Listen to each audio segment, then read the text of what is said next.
You threw chairs around in here? Yeah, I threw chairs and broke a stool or two. Over the middle, McDonald, Ashford, plenty of room. I felt betrayed and I felt hurt. Now he's got to look at the clock. I felt like the rug was ripped underneath me. And he needs to get in, and he does.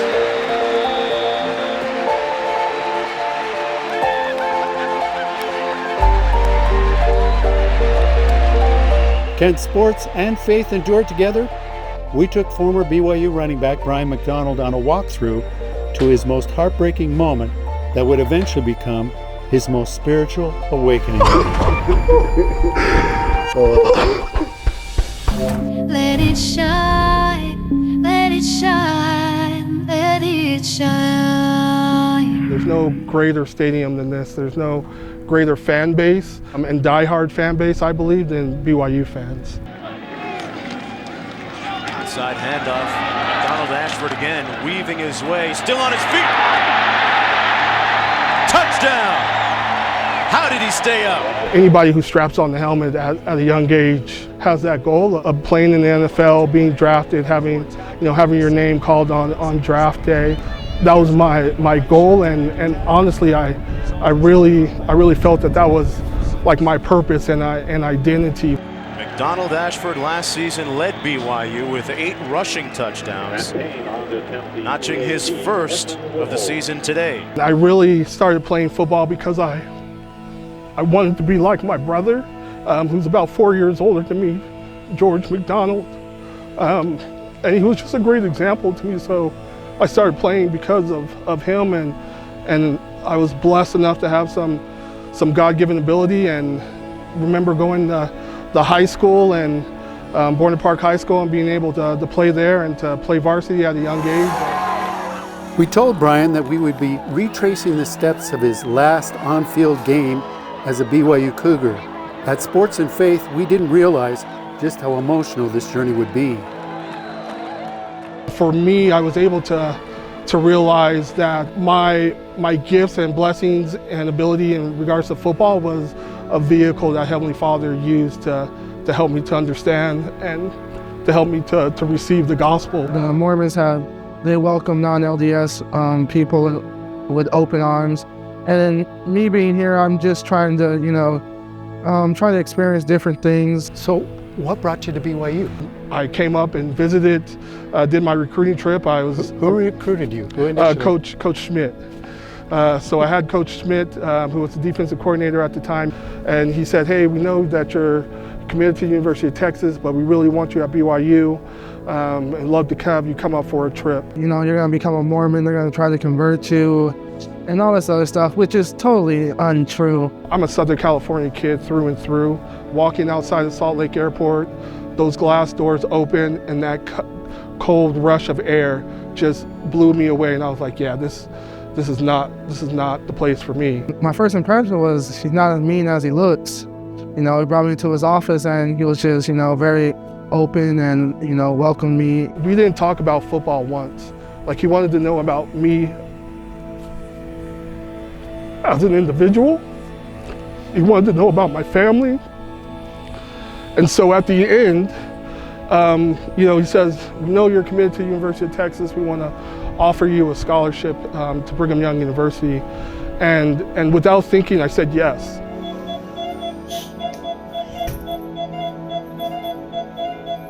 And my parents are Baptist, grew up Baptist, going to church every Sunday. And my mom asked me a question. She was like, did you pray about it?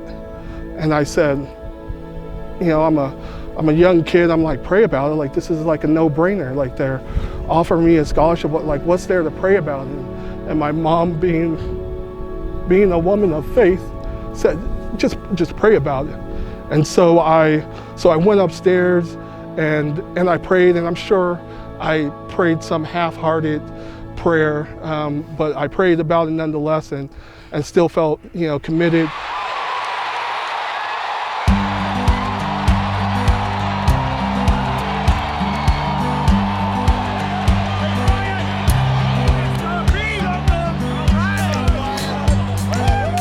There was a particular game where you really shined. The team was down 21-0. You want to talk about that? Yeah, the University of Virginia, it was one of those games where, You know, we were down 21-0 at halftime. We've got to take this first drive, we've got to take it down and score. Do that, we're going to be right back in great shape and go from there. So stay after it now.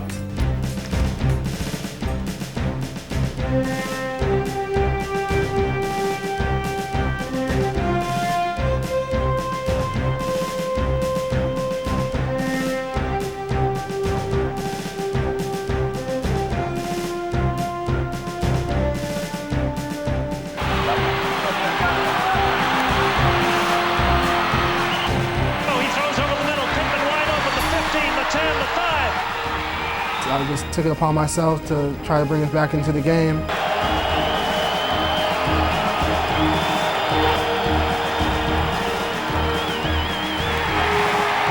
I don't know what Coach Edwards or Coach somebody said at halftime, but this is a different BYU team. They can't stop you, they can't stop you.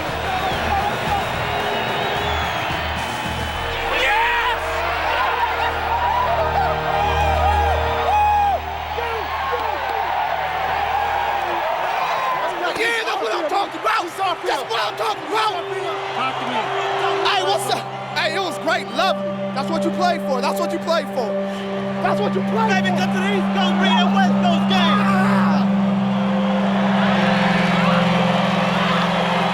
You have a little ritual. Tell me what you do. I just get down on my knees and thank God for just letting me be able to perform to the best of my abilities. And I just say a little prayer for my friend Tyrone. Tell me about Tyrone. You know, he's a high school friend that just, you know, came to a fork in the road during high school, and he decided to go the wrong way. If I didn't know anything about Brian, other than what I saw at surgery, I would think he's had a very good diet and that he's been surrounded by really good trainers, great strength coach. There's Steve Timcock there. Those awesome trainers. Right here at BYU, we went and played the University of Syracuse, and we had an opportunity to tour Sacred Grove. It was really a good experience to come see Sacred Grove, where Joseph Smith saw the first vision. And I remember walking around and I'm seeing, you know, guys like just crying because the spirit was so strong because of the knowledge that they had, and I just remember that so vividly, and I'm thinking to myself, like, yeah, this is cool, and I feel at peace, but come on guys, like, let's get it together, like, we got a game.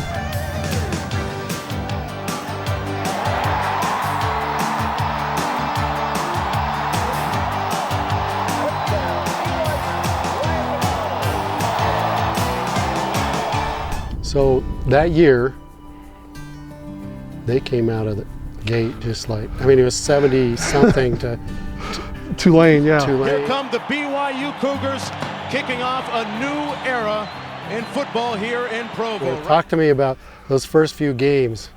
Yeah, I mean, we were not surprised. Like, we put in the work that whole, you know, off season, and we knew, like, we had a good team, and Coach Croton did a great job of preparing us. Like, he was just an offensive genius. Let's see who gets the call here. This is money time. We were just putting up points and scoring, and I think most games that year, like, Luke and myself were not even playing in like the third, fourth quarter. So we were really excited about kind of the possibilities. And in the middle of that comes 9/11. Yeah. What happened on 9/11? Did you guys play that week? No, we didn't play that week. But I just feel it would be very ungrateful for me to do something about it. Do you remember Croton holding a prayer? Yeah. I remember him holding a prayer, and us as a team just kneeling down, and that prayer being said, and just speaks to the character of Coach Croton and just what BYU is about. It's the Mississippi State game that gets postponed till the end of the season, yeah. Yeah, and then so you had a week off, and then you had games against Cal and so forth. Yeah. And then you have this night game at Utah State. Yeah. Talk to me. Yeah, like it was definitely a night game against Utah State, and they were playing us tough.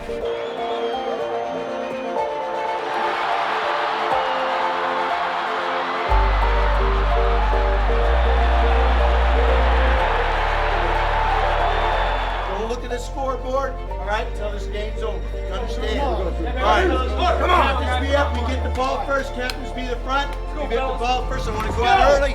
Get out there and get loose. Let's go right now. We are a team. Think of that. We're going to play together as a team. Team on three. 1, 2, 3. Team. Let's go. Let's go. Let's go.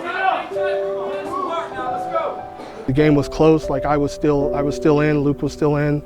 And I remember that it was probably right. Where's that play at? Where was that play at? It was probably right about here, and it was a simple play that we ran many a times.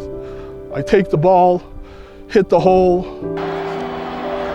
goes McDonald Ashford breaking in, and the ball's free and it's recovered.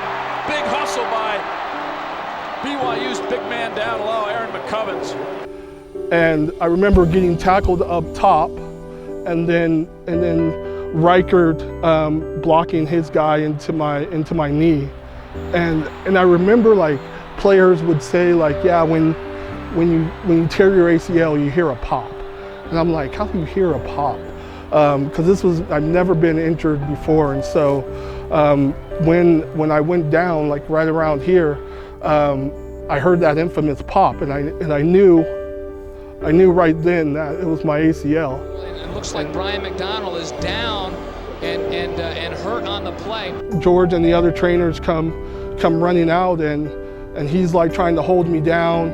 Donald Ashford, what a 1-2 punch along with Staley. He comes in with 6 touchdowns on the season, 5 on the ground. He's averaging more than 5 yards a carry. He was a guy who scored 8 touchdowns last year, had 3 in one game against Virginia. First time a Cougar had run for 3 since 1996, and really a guy that Croton values so much. He could start for most programs, but behind Staley, he's going to have to pick his minutes, and fortunately he's up and appears to be walking off the field on his own. And I remember kind of pushing him and saying like, no, I jogged onto the field, I'm going to jog off the field. And you see him running off the field now. That's a great sight. Every football player dreads the day that knee gets buckled under, and so you get real scared when you see that. The doctors came out and evaluated that, and it's great to see him run off. When the ACL ruptures, it really pretty much explodes, and there isn't good tissue that you could sew back together. We remove it and replace it with a new ligament.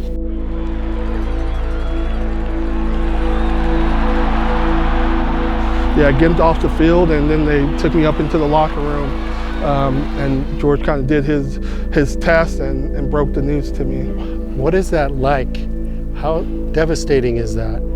Yeah. To know that I want to go to the NFL, we're on a roll, this is a great team, and then boom. Yeah, it was a range of emotions. It was definitely like a roller coaster, because all that kind of goes through your mind of like, why me? Why did this happen to me? Like, what did I do? Does God not love me? And so really what we found was pretty much what we expected to find, a torn ACL, and we reconstructed that. We'll start him in therapy tomorrow. We'll get him moving on it right away. I would expect he'll be on crutches about a week. Bring it up, bring it up. Bring it in here, bring it in here. Go, boys, go. Bring it in. Get it tight. Let's go. Team on 3. 1, 2, 3. Not for sure. He hurt his knee, and they're not sure. You know, they'll look at it, do an MRI and all that, and find out. And it could be an ACL, could be a lot of things. Tell people who George Curtis was.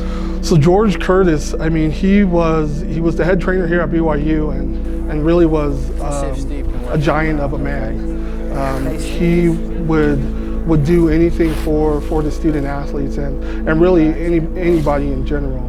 Like, he truly cared and loved as Christ does. That he saw in us as athletes a lot of times more than we saw in ourselves. It's really hard. We all were emotional, all of our trainers. It really bothered us, you know, to see a kid try so hard and work so hard, and right near his accumulation of his life goals, he has it, you know, shattered. Going crazy and losing my mind and going through all these emotions, he comes up to me and says, "Would you like a priesthood blessing?" We couldn't do our job as effectively as we do if we didn't do blessing. I just love George, my My daughter's middle name is Brianna Curtis, after George. I heard him come, I saw his very face, I wonder who. When I first heard of Brian deciding to be baptized, I was in shock. We're going to have to go through the coach's room. To complete the reenactment of the night BYU played Utah State, we wanted to bring Brian back to the locker room where he received medical attention after his injury. Whereabouts was your locker? So my locker was probably somewhere like along here. I would say would be my locker, probably where Coach Unga, where Harvey's locker is from the alumni game. This was probably where about my locker was back when I played. And so, yeah, I remember sitting here, always trying to get your mind right before you head out there. So it was a good time. What was your go-to jam? Ooh. What was your playlist? So my playlist, it probably consisted of something Tupac related.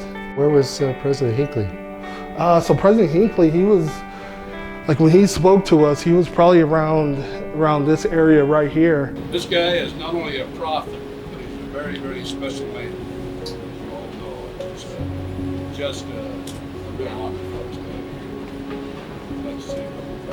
They make me look so small. They do, don't they? Oh, I feel like I'm picnic.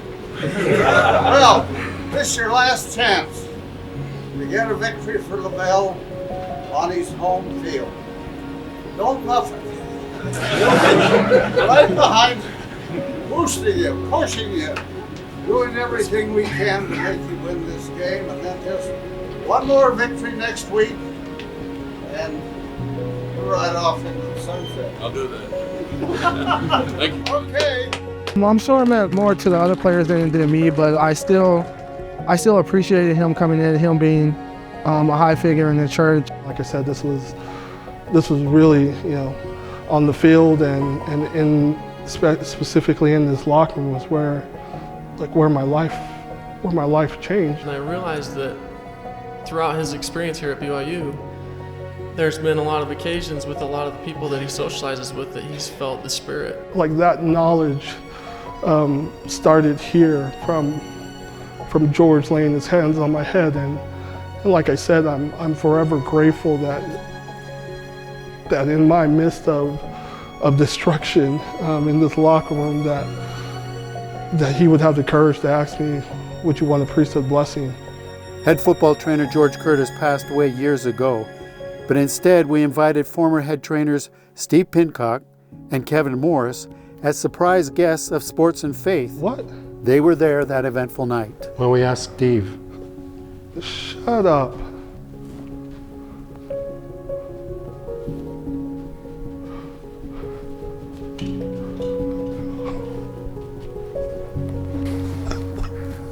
My brother. How you doing, brother?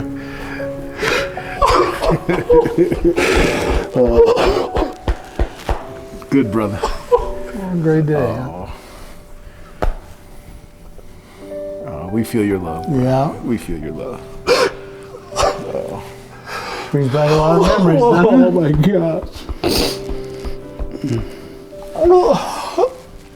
gosh. Like these guys just don't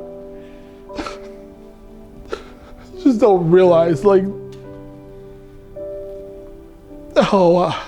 like you guys were like called and put in my life for a reason, and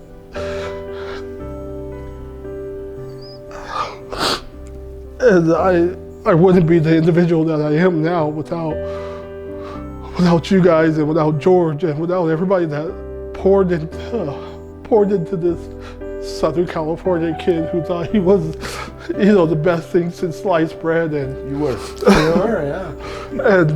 And like, I don't know, like I said, having worthy priesthood holders be able to lay their hands on my head and to reassure me that it was going to be okay, even though in that moment I didn't know how it was going to be okay. But they instilled in me a sense of faith, and through their faith, like a miracle happened. As a friend, I just want to tell you congratulations. I couldn't be prouder of you, and I hope that you remember this day for the rest of your life and take it as a stepping stone to further progression. Yeah, I was sitting over there and saying, you know, Brian, this is your faith, our faith. I mean, we're all in this for you, but gotta depend on your faith. And I mean, right then he was, no, I want it. You could just feel it. I actually had to write my talk out because this is this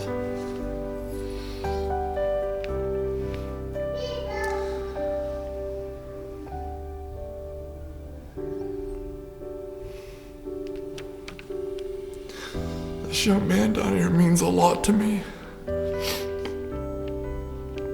a lot to my family. He's a very special person, as you all know. I wasn't thinking about being healed. I just wanted peace, and like in the blessing said, that all the pain would go away and your heart would be softened to the gospel. It was 2 for 2. I'm from a part member family, and I've talked to Brian many times about the difficulties and struggles that he'll face. I'm thankful for Coach Bosco, who, like after I decided to join the church, remember sitting in his office, like trying to debate how I'm going to tell my parents. And I went to him saying, like, hey, you're a convert to the church, how did you? And I think he said, like, oh, I wrote my parents a letter or something. He dials my parents' number and hands me the receiver. And I had never prayed for our answering machine to pick up as much as I did then. And my mom picked up the phone, and parents have a good sense when like their kids are beating around the bush. And so like after like 10 minutes, my mom was like, what do you want? What did you call? And I told her, and she, she was not happy about it, and expressed that, but I had told her, because she had always talked to me about prayer and receiving an answers to prayer, and I remember telling her, I was like, I prayed about it, and I feel like this is what God is telling me to do. And that's the great thing about revelation, is like once you receive that revelation, it doesn't matter what other people say. Like, you know that God answered your prayer, and that's what He wants you to do, and the comfort that comes from that. He looked on me, He must have felt my gaze. I remember we showed up at the church, and I don't know, there was something wrong with like the font, and like here we are like filling the font with trash cans, like cold water, and so here George and I and other people filling the font, and I remember as I walked down and saw George standing there, and I didn't feel like the cold water. When I went down and came up, I just felt like a new person. And I remember embracing George afterwards, and just once again kind of feeling peace, and then being able to have the confirmation and have some of the players at the time stand in that circle and have Coach Edwards in that circle. He fed 1,000 with 1 loaf of bread. When I started thinking about a mission, even at an older age, it was like, it was a no-brainer for me to serve, and so I served the mission. I had my 24th birthday in the MTC.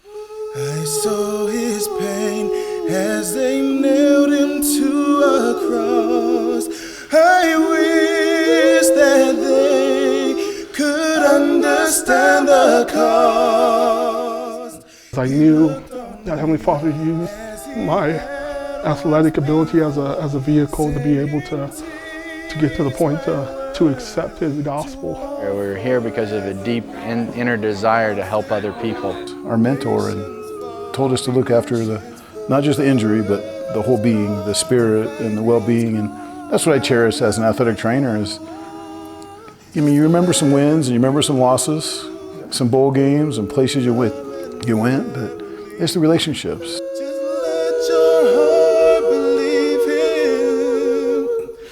Never let His light go. Never let let your love grow dim. Everywhere I go, I'm gonna let it shine, let it shine, let it shine, let it shine.